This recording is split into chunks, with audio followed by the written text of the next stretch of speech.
Очень часто мы слышим про дефицит железа, например, в нашем организме, потому что у многих есть диагноз анемия. Мы очень часто слышим про дефицит кальция, например, в нашем организме, потому что у многих, особенно с возрастом, возникает остеопороз. И с кальцием знакомы не понаслышке. Про разные другие вещества. И даже периодически слышим про их дефицит.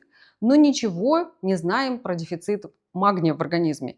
И это удивительно, потому что без магния здоровая жизнь здорового человека буквально невозможна. Меня зовут Юлия Щербатова, я кандидат медицинских наук, я врач-хирург, врач-дерматолог и основатель клиники. Я расскажу вам, как правильно относиться к магнию, как проверить его дефицит и понять, как правильно его нужно принимать. А главное, как магний влияет на нашу красоту и молодость. Примерно 60% всего магния в нашем организме хранится в костях. И это необходимо для того, чтобы кости были плотными и упругими. 39% магния находится в мышечной ткани. И это необходимо для того, чтобы мышца могла нормально сокращаться и нормально мышечное волокно вообще могло жить и отвечать на нагрузки, то есть отвечать за выносливость. И только 1% магния где-то в нашей крови плавает. И вот именно его, вот этот 1% мы можем измерить при заборе анализа крови. То есть, по сути, когда вы сдаете анализ крови, вы не можете адекватно оценить дефицит магния, насколько он велик. Как в случае с другими микроэлементами, магний в плазме крови увеличивается тогда, когда он начинает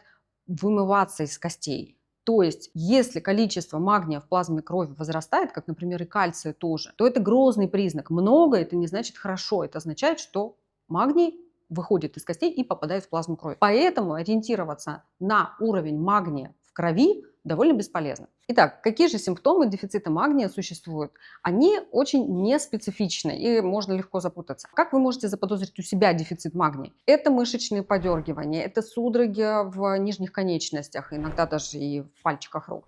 Это подергивание век, это тики, это нарушение сердечно-сосудистой деятельности, нарушение на ЭКГ, это потеря аппетита, это тошнота и рвота, это нарушение засыпания, это нарушение вообще качества сна, это нарушение настроения. Что же там про красоту? Дефицит магния неизбежно сказывается на качестве кожи, волос и ногтей. Как вы видите, эти симптомы не специфичны и бывают при различных других состояниях и заболеваниях. Поэтому проверить все-таки уровень магния в вашей крови есть смысл. И, возможно, он будет находиться на нижней границе нормы. Магний и красота. Какое воздействие магния оказывает на наши клетки и какие заболевания, какие отклонения возникают при дефиците магния. На самом деле на приеме я вижу их регулярно, так же как и любой врач-дерматолог, косметолог. Это ухудшение качества волос и ногтей. Эти женщины или мужчины приносят такие удивительные ногти на прием, которые потеряли плотность, упругость, стали такими ребристыми, легко ломаются. Волосы точно такого же качества, они теряют свою эластичность и блеск, это симптомы дефицита магния. Кожа становится очень специфически изменена при дефиците магния. Она становится такой сухой, неэластичной. Иногда, если ее потереть на предплечье или на голени, то возникает такое прям шелушение. Начинают такие лепестки кожи отваливаться. Мелкий очень заметный симптом. Когда мы снимаем носки или колготки, это прям очень видно. Когда кожа с воспалениями. Это акне всевозможных локализаций. Не только на лице, но и на декольте, на плечах, на спине. Это один тоже из симптомов дефицита магния. Так вот, при чем тут магний, спросите вы? Дело в том, что магний поддерживает синтез уровня жирных кислот, которые формируют собственную эластичную мантию на поверхности кожи. И магний является непосредственным участником синтеза коллагена. Нет магния, нет хорошего качественного коллагена в ваших тканях. И регенерация и восстановление клеток. Если ранки на вашей коже, даже мелкие царапины какие-то заживают долго, нужно обязательно обратить внимание на уровень магния в крови. Еще магний является обязательным участником сокращения мышечного волокна. Поэтому, если вы не добиваетесь результатов в спортзале, если обычная нагрузка становится для вас сложной, если вы вдруг утратили выносливость, да, не можете тяжелую сумку донести там, или пробежать немножко, возникает такая тягучая, особенная такая вялость в мышцах, вот это один из симптомов дефицита магния, потому что сокращение мышечного волокна без магния невозможно. Внимание женщинам, особенно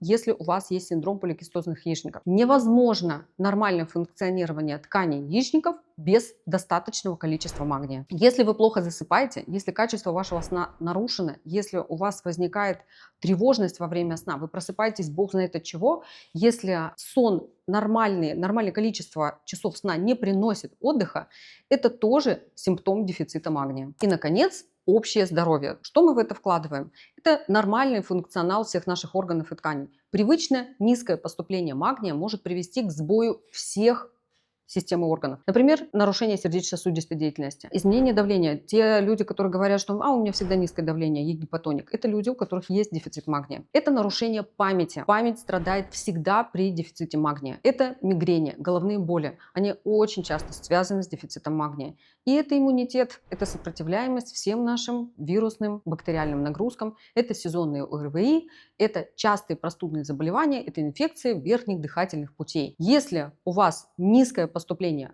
магния с едой, значит, тут всегда будут проблемы. А сколько магния нам нужно? От 130 мг в сутки до 500. И у разных людей это по-разному. Я специально напишу на экране, сколько кому нужно. Итак, откуда же взять магний с пищей? Возможно ли вообще его наесть из пищи? Вы знаете, тут я скажу да. Почему? Потому что магния много содержится, например, в орехах. Но для того, чтобы из орехов получить достаточное количество магния, нужно соблюдать одно нехитрое правило.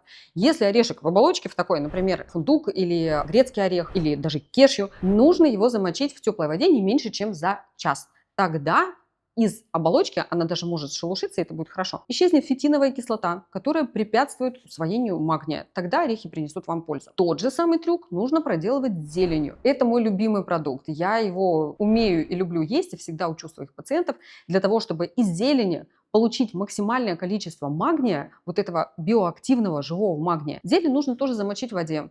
Не стесняйтесь, это минимум полчаса, а может быть даже и час. Кстати, про правильное питание у меня есть отдельный ролик, и ссылка к нему находится в описании, можете посмотреть. Откуда еще можно взять много магния, не прибегая к БАДам? Это бобовые. Это маш, фасоль, чечевица. Если их правильно приготовить, а правильно приготовить бобовые можно одним способом. Замочить их за сутки до приготовления и тушить под крышкой на медленном огне. Вот тогда бобовые отдадут максимум магния, который содержится у них внутри клеток растительных. И приятное, где содержится магний в прекрасной форме, в биоусвояемой, в очень большом проценте он усваивается. Это шоколад и это какао. Правильное, качественное какао содержит огромное количество магния.